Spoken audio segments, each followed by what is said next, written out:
Welcome to Organizational Sherlocks, the podcast where business meets psychology and your organizational puzzles meet their match. Join us for captivating stories and practical solutions to unravel your toughest challenges. I'm Dr. Elizabeth Fleming. And I'm Morgan Ashworth, your guides to a prescription for business success. Let's dive in. Well, hey, Morgan, I know in our last episode, we referred to how excited we were about this episode because, again, as most of our conversations just kind of organically happen, it's like just some stuff that's been on my mind and I know has been on your mind as well. Yeah, I live it too. I'm managing a sales department right now, even if I'm interim sales manager. Interim sales manager for however long I need to be to make sure that this team is kind of up to par with where I want them at.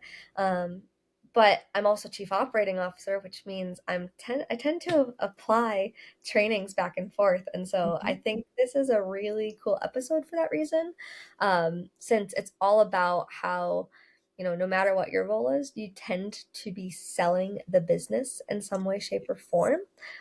Whether that be you're a leader and you're bringing in personnel, so you're selling the culture to someone to work there. You're in HR selling the company to the employees, or even an employee who's not in sales, who's talking about what they're doing, and they kind of end up selling it to someone who maybe decides they want to work there or decide that they want to buy from there.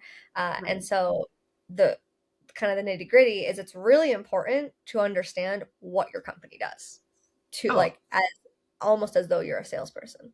Absolutely. Yeah, I feel like this has always been a big conversation anywhere that I've worked. It's like when people ask you, well, what do you do for work? That's a great opportunity for you to say not only what you do, but how it contributes to the larger organizational goals, what they do, whether it's consulting or a product, whatever it is. Having an understanding of what that is, I think, is really important. And to your point of kind of that alignment, we should, again, my favorite word. So they're bringing that too. But kind of going back to that, what I really think about when I think of sales, right? Again, in all of the avenues we've just discussed, I really think that sales breaks down mostly because of a lack of information, right? Because if you really think about it, buyers and sellers are working from very different mental pictures. And when that happens, that misalignment, that's where that sales really breaks down. You need to be able to have an emotional connection to the person on the other side. It's more than sympathy for the person on the other side. It's an empathy. It's an ability to put yourself in their shoes so you know what they need to hear from you to motivate them to buy the product you're selling in a way. Absolutely. Right? Yeah. Yeah, I think so. And I mean, if you really want to break it down to just the most simple kind of language or simple way of thinking about it, automatically when you have buyers and sellers, right? When you have people in a room together, there's alignment, but there's actually two processes that are happening at the same time, right? Buyers are trying to decide whether they want to buy what it is you are selling, and sellers are trying to explain why they are the best person to go with or the best company to go with, right? So if you think about those two processes happening at the same time, if there isn't alignment between them or there isn't a connection point, I think that's really where we see sales or the momentum of sales really start to disintegrate or disappear, right? When you're not bringing those things together. Yeah, definitely. So funny enough, I actually have little micro learnings that I love to have my team do. I've started something new this year where every Monday they come in and they start their week with a video about sales to kind of reiterate what their skill sets are, right? It's kind of a reinforcement of what they should be doing, but it's also a motivator for them because it kind of just sets the tone off right. Sounds kind of similar to last episode. Learning, just applying learning to the environment, right? So I do these micro trainings and it really helps reinforce some of this. One of them recently was about how you really don't need to talk the talk as a seller all the time. Sometimes you just need to be that ear for your customers as they're deciding, right? Oh my gosh. You can act Yes. more as a consultant than act as that salesperson that's sending a bunch of cold emails. I hate cold calls. I hate cold emails. I Yeah. like the idea of a warm call or a warm email, which is the whole idea of you go after people that you understand at least, so that you know that you're explaining it to them in a better way that they're going to one comprehend, and then it's something that's going to also motivate them to interact with you and hopefully eventually buy. Oh, absolutely. Yeah, I think kind of the kind of the situation, right? And so I think in a lot of ways when we think of selling, we think of, well, I have a solution and I want to like put it out there, right? And I want you to understand what it is. But it's important that we start with the situation first, right? Like you anchor the conversation. I think is one of those tips that I would offer to our listeners. But start with the situation, right? What is it? What is it that you offer? Again, product or service or whatever it is. What is it that you offer, and how is it designed for the person you're or the organization that you're talking to, the buyer, right? Mhm. So our service helps when organizations are facing high turnover, right? Is a great way to start. It's not about selling features or about getting into the details right away, but just setting the tone and giving the buyer a mental picture about where are we going in this conversation, Mhm. Mhm. and then making the space for them to say, man, we are really struggling with turnover right now. We've tried all of these things. It's just not working. And letting them kind of go down that path. So then you can say, this is how we can help you. Yeah, yeah, and You know that's what I mean? one obviously industry example. I mean, you could be selling pipe for plumbing Yeah. and still apply the same technique, right? And Absolutely. so all in all, you need to have that understanding, and I think this is a great like foundational conversation for about sales and building that connection, as you say, anchoring that conversation. Mhm. But why then is it important that you're an expert in what your company does as you Mm. do this? Why? Yeah. Yeah. I mean, if you can't describe what you do, I think it becomes a problem, right? And you aren't able to understand or explain to the buyer. Then if you don't have an understanding of what it is that your company does, you're not able then to describe or truly help the buyer, right? Because if we think about it from the buyer's perspective, right, like psychologically what's typically happening for them is they're wanting to really understand, what is this service or product, where does it fit within our larger organization, within the team, for me personally, whatever it is. But Mhm. they're also wondering what changes if I say yes, let's do this. Right. And so if we can, as people, quote unquote, selling, put ourselves in the mindset of a buyer and create that picture, right? It helps us build kind of a coherent mental model for action, right? And that's, if we want to bring it back to theory, it's partially where we see those cognitive schemas kind of coming into play, right? Yes, yes. Because we're creating a clear picture, right? And we're helping them figure out, is this what I need, and will it is this what I need, will it help me, and what is the risk if I take the next step? Mhm, mhm. Yes, yes. You're establishing that trust, and all in all, you're reducing the perception of the customer's risk. You're Right. reducing how much risk is in their perception of this product or service that you're trying to sell, and then you're going to be more successful in selling it. And I would argue that the same idea again goes for a manager talking to a potential new hire who that maybe you're actually recruiting, not someone that you're just interviewing. You're like truly going after a certain person, and Hmm. you're also selling to them. You're selling the company's culture, right? Yeah. So it is applicable. This idea is applicable not just in the exact sales industry, the sales market, but it's Right. also applicable to the selling of the company too. Oh, Um, absolutely. so I would say, like, you're trying to, and later on, you're also trying to decrease that cognitive dissonance that occurs Yeah. between when you make a purchase and the regret and or happiness of making that purchase. For example, cognitive dissonance. This is the way that every psychology student learns it. It's, or at least from my perspective, I think it's probably still in action, is that there's a significant level of cognitive dissonance after you make a large purchase. You buy a car, you're happy about the car, but you just spent all this money, and yet because of all that money, you are stressed that you bought the car and you kind of regret it. You have cognitive dissonance between when you bought the vehicle and knowing that you're buying it and choosing to buy it, making that decision, to now regretting that. And so, especially if you're working with having more of an account management relationship where you work with this same person through over and over through time, you need to decrease the likelihood of that cognitive dissonance, of the likelihood that they will regret having worked with you or having made that purchase or having spent that money. And it all starts at the beginning of the process. And in that beginning of the process, it's being an expert in what you do, because you build that trust and you know how all the parts of a company apply to what you're doing, to that relationship with the customer. Absolutely. Yeah. When I think that it brings up kind of the idea of clarity in my mind, right? And why, in a lot of situations, right, we as people, right, we know that we have a good product or we have a great service or we have a great culture, right? And that is true and it's so important. However, I think a lot of times we focus on kind of trying to persuade people to do things, right? Or persuade them that this cognitive dissonance is not that big of a deal, right? And truly when we think about just cognition, right? And what we need as humans, we need structure to help us feel confident in the choices that we make, right? And Mm-hmm. so if you as the buyer are not receiving that clarity, right?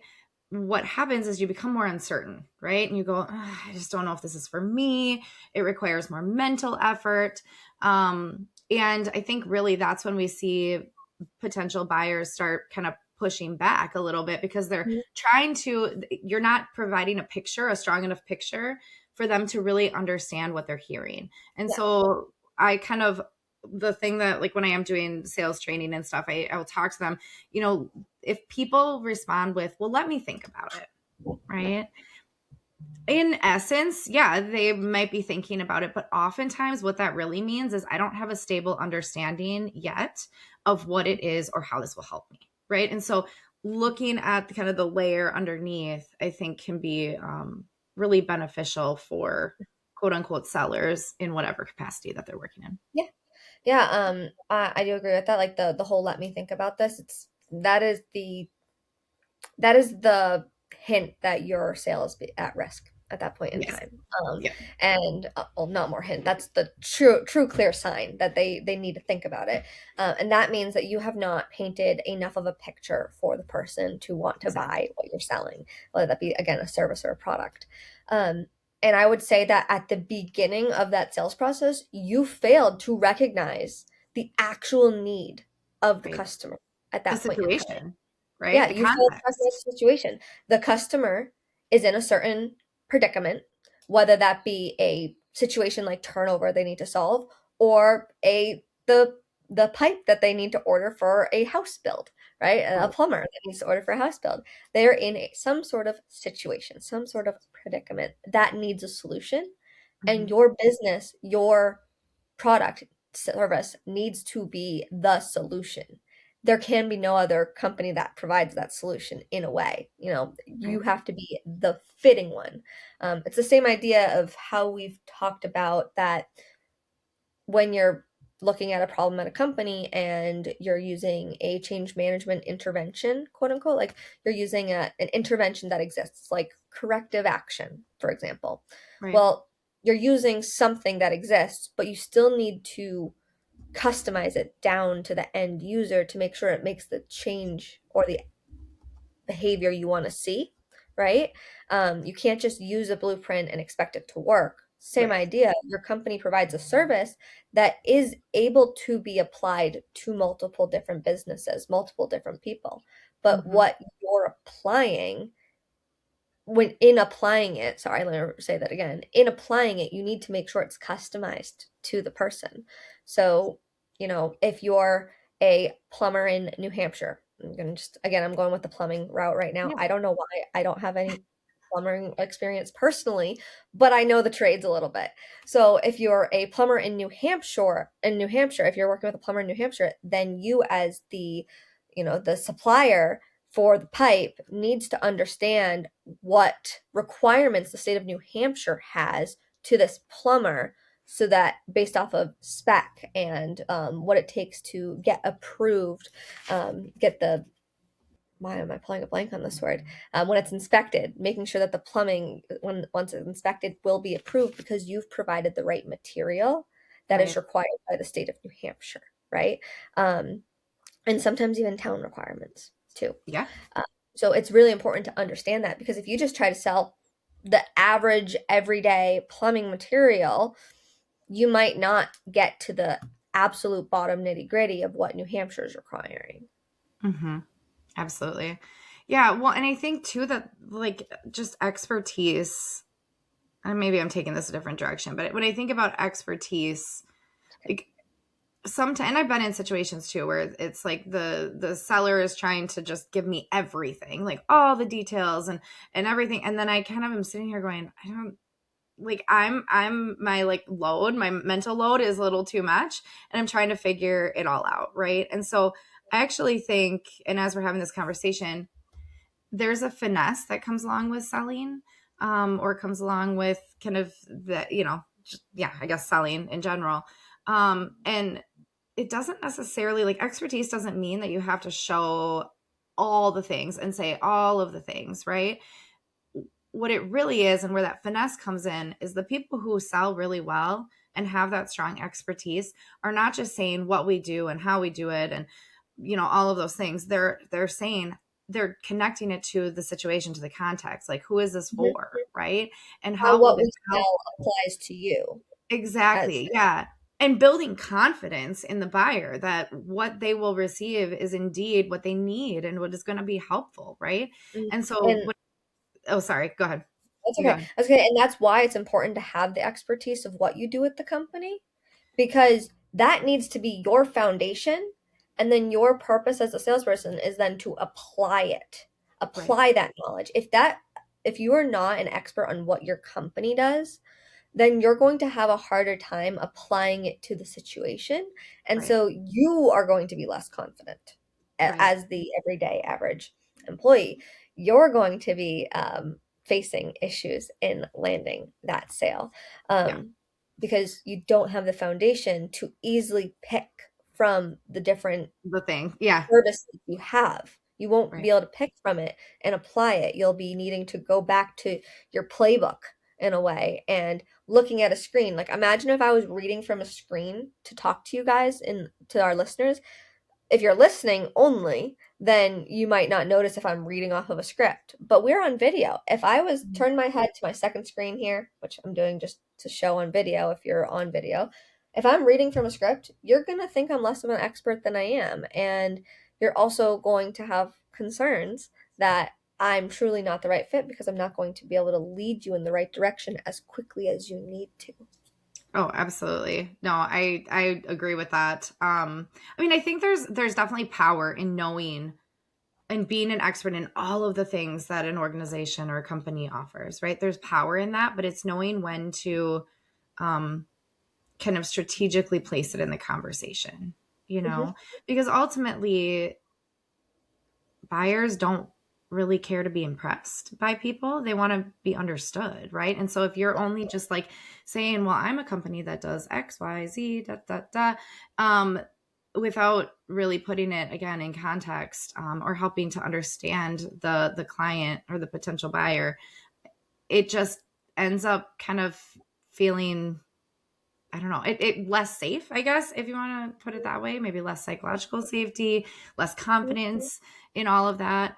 Um, I The risk, know, the customer risk perception, all in all, this yeah, is, I feel like when I'm getting down to that nitty gritty, is it's yeah, all about the customer risk perception, because you haven't built that trust. You don't show the right, confidence. And so to them, that seems like there's a lot more risk going with you and your company. And that I, means there's going to be more cognitive dissonance down the road.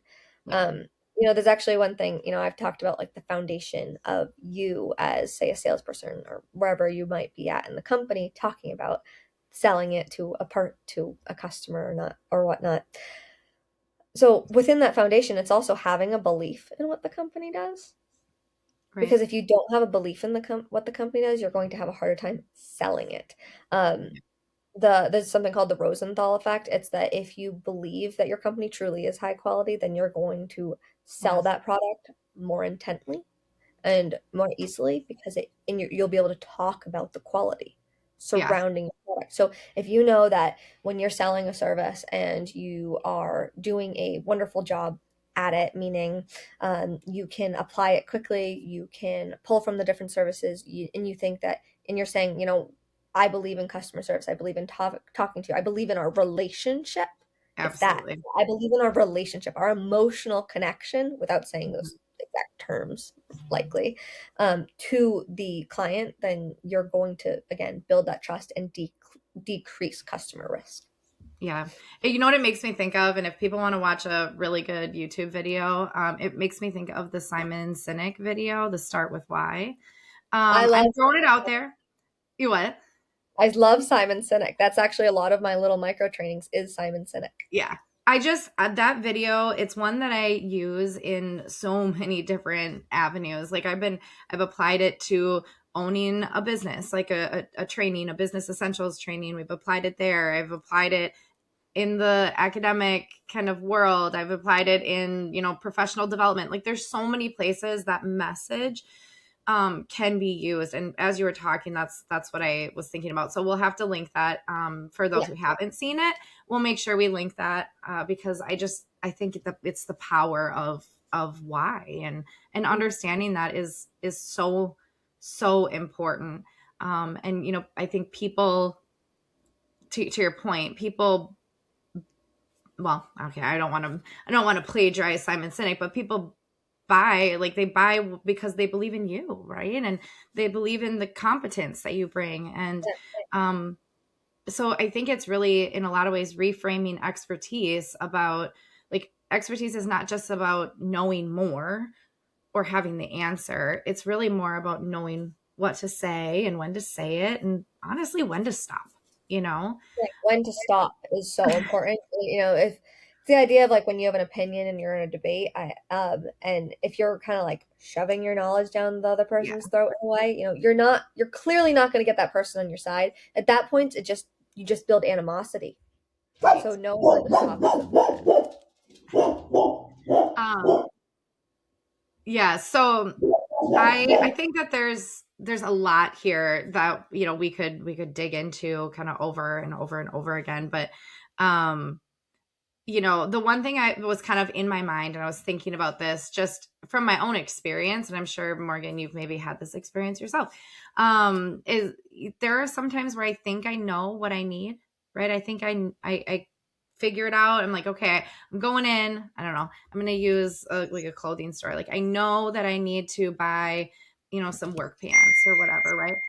But what I don't realize is I also maybe need a belt or I need a pair of shoes to work with those. And this is, I know, maybe a dumb example, but sometimes people come into situations and they don't even know, they think they know what they need, but then through the conversation and listening to kind of what they're dealing with or what they're struggling with, you realize that maybe they actually need something a little bit different. And that's where that expertise and knowing what it is that you do, what you sell, is Mhm. so important, right? Because then you get to say, you know what, let me offer you an alternative, right? Yeah.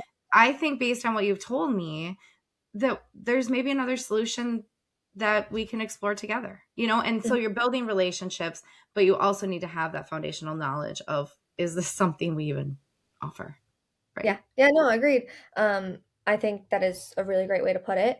Obviously, me working in the sales space, I'm applying things constantly, like this, and it's really about honing in on your knowledge. I would love in a later episode to kind of get into more of a conversation on, why you need to have like a belonging within your organization to Yeah. also help with this.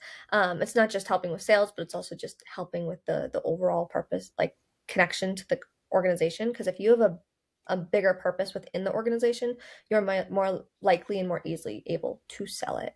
And we're getting into really nitty gritty stuff. You might think, oh, well, I just work for a company, I do what I do, I get it done. But now you're falling into what we talked about in a previous episode, which is doing it as you've always done it. Well, Mhm. you sometimes have to put more thought into it. And especially for our IO psychology professionals or HR professionals, you need to change what you're doing a little bit, still following a structure, still following a process, but applying it to the situations to make sure that the end effect you're getting, whether it be a client or an employee, is the end effect that the company ultimately wants or desires or needs. Right.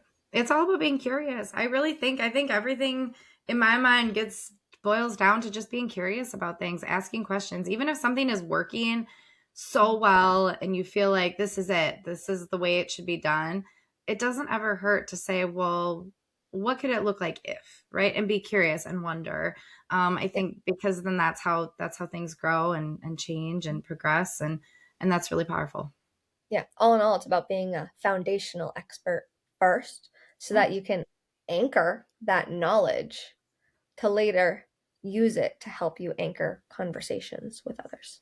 I mean, it's the idea of continual growth, whether it's, again, from a sales perspective, from a leadership perspective. I mean, having a mindset of growth is really powerful. So, Yeah, and I feel like it's hard for humanity just to be stagnant. As I say, when you're stagnant, you're usually when you're not growing, you're dying in a way. They say that yeah, about companies. And so stagnant humans are not meant to be stagnant. right. And so this applies across the board, even with all the way down to developing and thinking of how we build trust with clients. Absolutely. Yeah. Well, we have another really, I think we have a whole line of episodes after this conversation. I'm thinking of a lot of different ways we could take this. So Yes.